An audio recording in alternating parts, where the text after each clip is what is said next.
Welcome to Writer Pants on Fire, where authors talk about things that never happened to people who don't exist.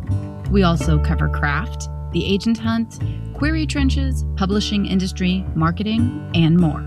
I'm your host, Mindy McGinnis. You can check out my books and social media at mindymcginnis.com, and make sure to visit the Writer Pants on Fire blog for additional interviews, query critiques, and more at writerpantsonfire.com. Today's guest is Kylie Reid, a recent graduate of the Iowa Writers Workshop, where she was the recipient of the Truman Capote Fellowship. She lives in Philadelphia. Such a Fun Age is her first novel.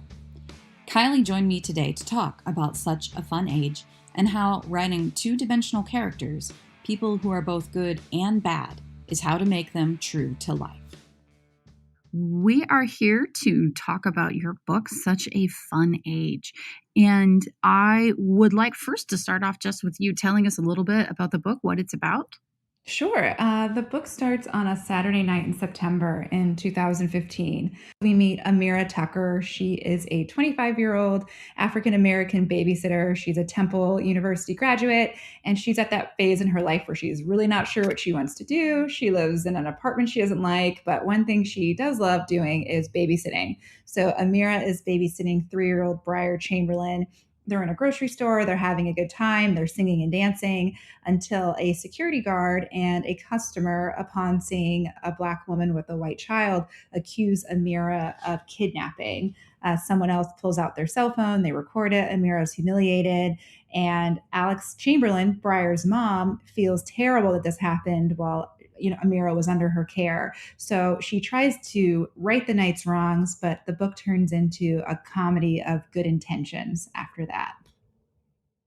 Yes, very much. And that's one of the things that does make it so compelling, because it's a very modern story.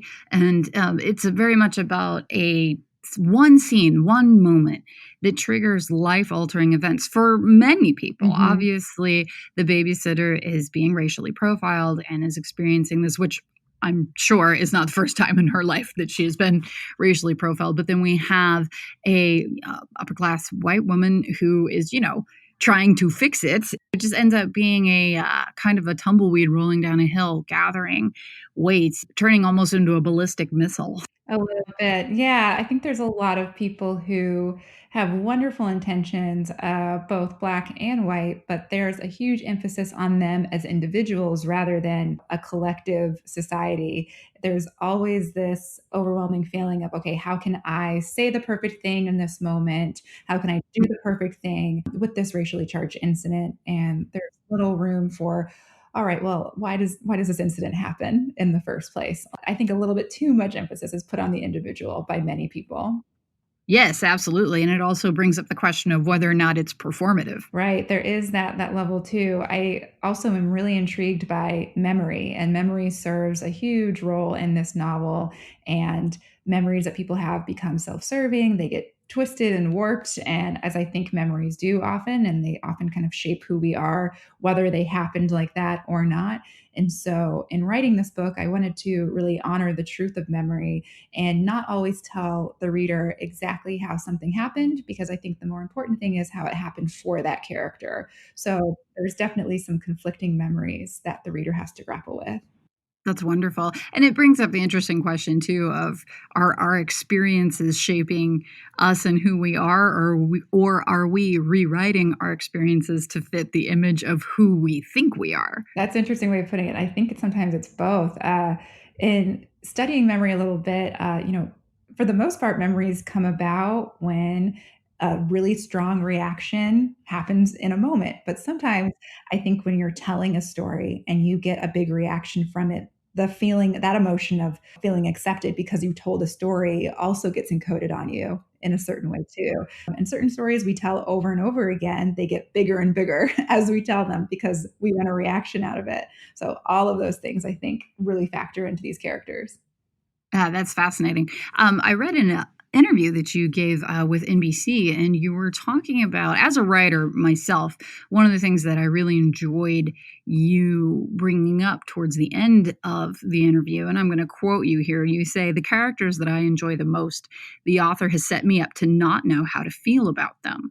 I think it's a bit romantic to believe that racist and homophobic individuals are those ways all of the time," which is a great way to kind of flip what we were just saying. When you have someone with good intentions trying to do the right thing, possibly it being performative or even just like ego boost or self-cleansing in some ways. And here you're also bringing up the opposite, people that truly are racist or homophobic or acting in these ways purposefully. Are they always that way? Another quote from you say that you try to give each character a win, a moment. They are redeemable. And I love that. I think it's so true. I mean, one of the cliches that we often hear as writers is that you don't want to write a mustache twirling villain. Yes, exactly. They are not compelling. So, No. I mean, I'd love for you to talk a little bit more about that. Seeing both sides of all of your characters, even the ones that are, not so easy to swallow. Totally. I think that showing characters' strengths and weaknesses just remains so much more true to who we can be as humans. When I taught undergraduate workshops at the iWriters Workshop, I had students who are not writers, which is kind of my favorite students who need an art credit and hope to get an A from an art class. And I had a lot of tendencies from my students to write these villains that were just so two-dimensional, kill and steal and say bad things and are very, very rude to people. And we talked a lot about how much scarier is it when that horrible villain goes home and plays with his children and is really loving towards them. I think that those sides can exist really harmoniously. I remember when I was a child, I lived in Tucson, Arizona, which is a very white town, and I had friends who their parents loved me and they loved when I came over, and they made me feel part of the family, but they would never allow their children to date or marry an African American man. And I think that all of those feelings make up a human. And so I wanted to show characters that are sweet and kind and also have really terrible and harmful ways of thinking about people, because I think that that's more true to how white supremacy can exist. Absolutely. Because they're not all Adolf Hitler. No. Yeah. It's the guy that came and fixed your sink and was perfectly polite to you, or the woman that smiled at you and asked about your day. But, I mean, it's everyday people. Everyday people. Totally. And in the first scene, there is this really big moment of racial bias. At the same time, for the remainder of the novel, Amira is struggling to get health insurance. And I think that that's another extension of racism. Why don't domestic workers have an easy time of getting health insurance, as they're working sometimes much harder and longer than other professions? And so people often ask me, is this a book showing that racism is getting better or worse? And I think the only way of answering it is kind of like how humans are, is I think that it evolves in different, sometimes insidious ways. And so I was hoping to show exactly how that happens with Amira. Yeah, absolutely. And I think it's also a very good way to actually illustrate, it's a buzzword now, but systemic racism. I mean, actually illustrating it through these everyday actions of everyday people, rather than, people marching with tiki torches. It's like that's the, Right. while it's a horrible visual, it's also makes it easier for everyday racism to, I think, hide. I think so too. Yeah. And I have to, I mean, as a human, I'm so interested in these big socioeconomic issues. But as a reader and writer, I love the tiny little nuanced moments that do so much heavy lifting and show years and years of history come back to one tiny moment between a woman and her babysitter. I think those moments are really fascinating. Coming up, Working Life Without a Living Wage, representing race on the page through language choice and the truth that resides in fiction. This episode of Writer Pants on Fire is sponsored by Leaner Creamer. Here at Leaner Creamer, we believe starting your day off healthy and lean with a cup of coffee and our creamer is the best way to begin a healthy new chapter. Our creamer is paleo and keto diet friendly, gluten free, sugar free, lactose free. Leaner creamer can also be used as an aid in weight loss due to the natural supplements that help boost metabolism. Visit leanercreamer.com now and use promo code FIRE15 to receive 15% off. So you mentioned socioeconomic issues being of interest for you. You set this book in Philadelphia, and partly because it has a more progressive approach to setting standards for domestic workers who, on average, have an income of $10,000, which you obviously cannot live on. So, if you want to talk about that a little bit, because I know that you yourself had experience as a domestic worker, walking away from the book for a little bit, if you just talk about your experiences as a Yeah. domestic worker, and then also just the plight of these people that have to live on not a living wage. Absolutely. I did work as a nanny for 6 years, and Amira Tucker, my protagonist, and I couldn't be more different when it comes to personalities. But I definitely remember not having health insurance and being having a very, mild level of panic all the time, thinking, what if I get hit by a car? What if I cut myself cutting this birthday cake? That would change the course of my life, and paying for it would set me back in a way that I may not come back from. I think emotional labor and domestic labor is fascinating, and it goes back to a history of slavery, a history of not giving farmers and domestic workers the same rights as other people. And farmers and domestic workers were mostly Black and Brown people in the 30s, and people like Amir are still struggling with that today. But I will say one thing that is so uplifting for me to know is Philadelphia is kind of leading the way, along with Seattle, I believe, with a recent bill passed for domestic workers' Bill of Rights, where everyone who babysits for a family for more than 5 hours a month is now contracted, whether they sign something or not. And things that other jobs have had for so long, like sick days and paid leave and lunch breaks and time to get off of your feet, those things will be included. There's a moment in the novel where Amira thinks, I really want to quit. And she thinks, I can't just put in my 2 weeks notice. That's not how this works. But under the Domestic Workers Bill of Rights here in Philadelphia, that is how it works. And things like that are very encouraging. I think they're going to be hard to implement, but still encouraging nonetheless. I survived on a rather low income for a period of time in my life. And you are absolutely right. It is so scary if you don't have health insurance, those Yeah. really simple things like cutting a birthday cake or, driving. You have to drive. If you're lucky enough to have a car, yeah, you could be injured. I mean, any of us, I'm literally sitting in my office right now. There is no guarantee that the ceiling won't fall on me. I mean, it might, right? Right. You never know.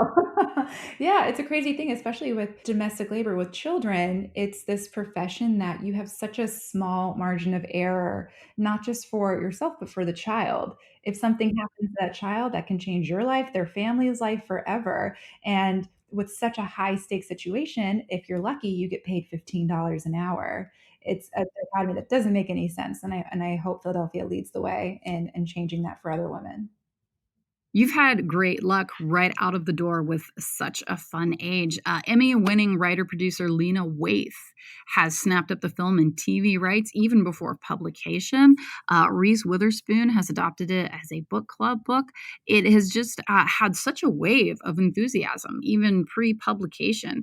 So I know that you have gone through quite a bit of training and education in order to you were accepted into the Iowa's Writers Workshop at the University of Iowa, but you also had stumbling blocks before that. Again, I've done some reading about your experiences, and you were rejected from 9 schools that you applied to for your MFA.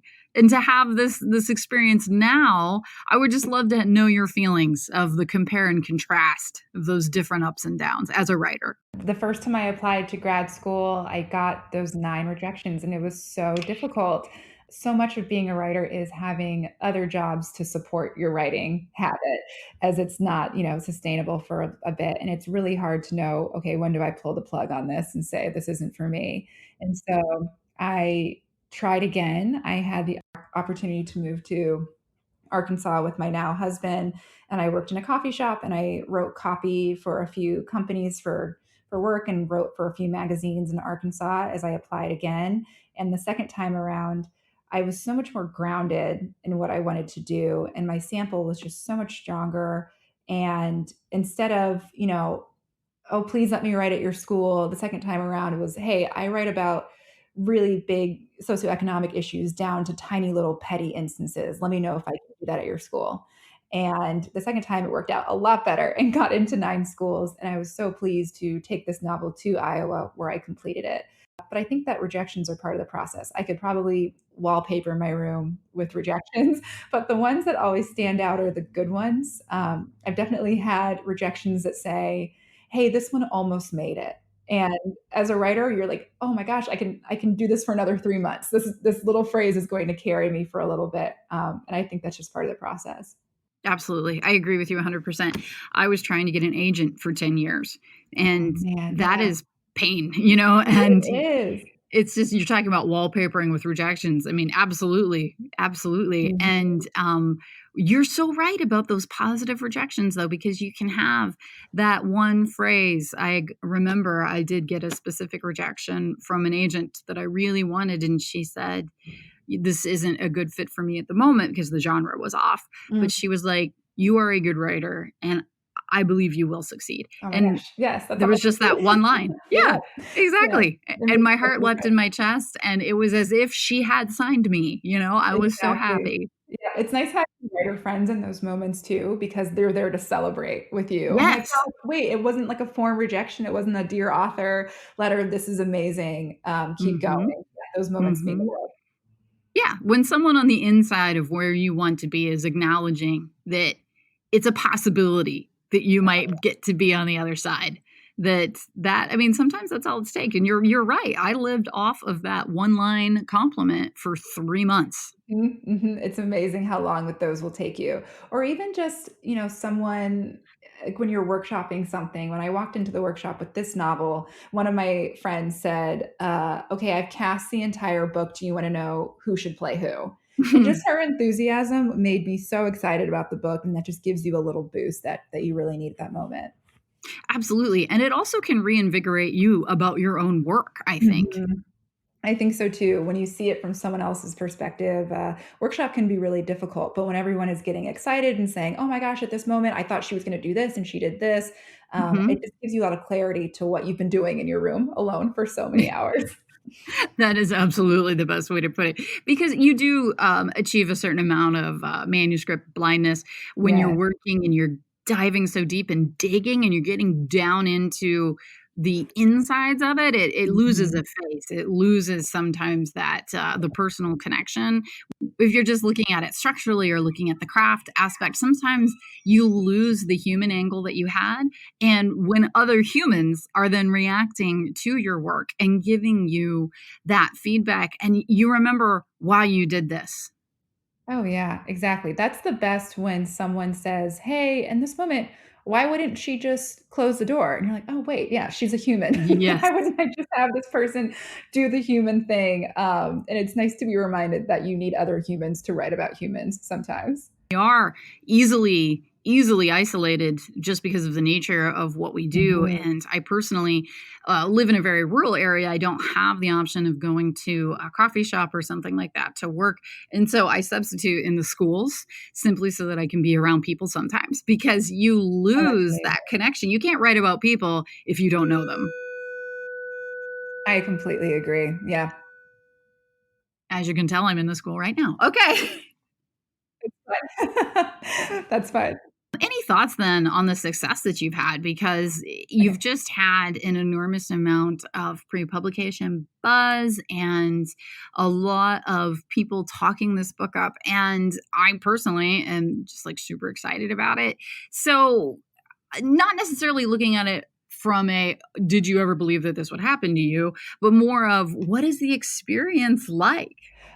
That's a great question. The experience is a bit surreal, and it's one of those things. Like I lived in New York City for 9 years, and I was a babysitter for so long, but I felt like I didn't really make sense of that experience until I took myself out and took a year in Arkansas, and all of those experiences kind of made more sense to me when I stepped away. So I'll probably have more information on what's happening now in a few months. But I will say that one of the surprising and wonderful parts is the messages that I get from a lot of Black women saying, I read all the time and I've never read a Black protagonist before. And Mm. and I didn't realize it till now. Or Yeah. when I was in the process of finding an agent, I did have some say to me, we may need to pull back on the slang language that you use. Mm. And that was one area that it was a hard, you wanted to have the best book you can have, but I wanted to keep my dialogue from, young African American girls to white toddlers to, different friends. I wanted to keep it all extremely hyper real. And so now on the other side, hearing women at every reading say, these people talk like me and my friends talk, that feels Mm-hmm. so wonderful. And to know, like, the first goal is always just to have a grouping story, but to have people see themselves in this novel has been really lovely. So that's been a good part. Well, and I think even just using code switching Mm-hmm. in the book as a matter of daily course without, saying this is code switching. Yeah. I love it's honest, right? I mean, this is representation of a real world, a diverse world. And I think that, of course, everyone should have the opportunity to see themselves on the page. And I love that, you stuck to your guns and you're like, no, I mean, we're gonna keep this the way that it is, which honestly, your readers are gonna react to that. And lovely that the Black women that are reading it can say, oh, this is great, I identify with this. But I also think it's wonderful that a white woman, such as myself, could read this and be like, okay, I don't identify with the slang and the Mm-hmm. conversations that are going on here, but it's good for me to be exposed to it and I can appreciate it. Absolutely. That's like one of the main reasons that I read is I just want to see into another world. And so there's so many times where I say, "Oh my gosh, this is so different," or "Oh, this is exactly like what I do." Hmm. And that's just part of, being a reader and a writer. And so that's been really lovely. I think that I had to realize that people are bringing in all of their own stuff to my book, and they're carrying a lot of experiences and sometimes prejudices and Hmm. feelings of, or even just like, not feeling well that day. All of those things they're bringing into the reading experience. And so knowing that, all I can do is just tell my version of the truth. My professor, Paul Harding, in grad school just said over and over, your job as a fiction writer is to tell the truth. And so that's always Mm. my goal. And I'm glad, I've been so thrilled that people are enjoying it so far. And I love the quote there from your professor. I am a librarian in my day life. I don't work full time, but as I said, you can tell I'm in the school today. Um, Yes. but one of the easy ways that we break down the difference between nonfiction and fiction when we're talking to younger children is we say, well, nonfiction is true. And the Hmm. older I get, I'm just like, I don't like saying that Oh, to that's interesting. the kids. Yeah, because then the flip side of that, and is that the fiction is false. Like it's not. It is true Right. representation. It's the people may not exist and be real people, but they are. That person is out there in the world. So I've just kind of been redefining to myself as a writer and as a librarian and someone educating children. It's like, is saying nonfiction is true degrading or Mhm. misrepresenting fiction in some ways to these young minds? That's interesting, and I don't know if it who knows if it could be, especially because when I think about my process, it's mostly reading nonfiction to Mhm. become inspired for my fiction. I think that the more true elements that I can insert into my fiction, the better it is, and the characters that aren't real will seem even more real. And I think that fiction can often do this really special thing that the essay or the think piece can't do, where it just makes you so entranced by a person who doesn't exist, but it makes you see the world you live in a different way often. So yeah, we might need to redefine that for children. I don't know. Last thing, why don't you tell listeners where they can find you online and where they can find your book, Such a Fun Age? Absolutely. Such a Fun Age is available pretty much, I think, where all books are sold for the most part. I can be found on KylieReid.com, and that's also where you can order the book. Twitter is not my thing. It goes a little bit too fast for me, but I am available on Instagram at Kylie Reid.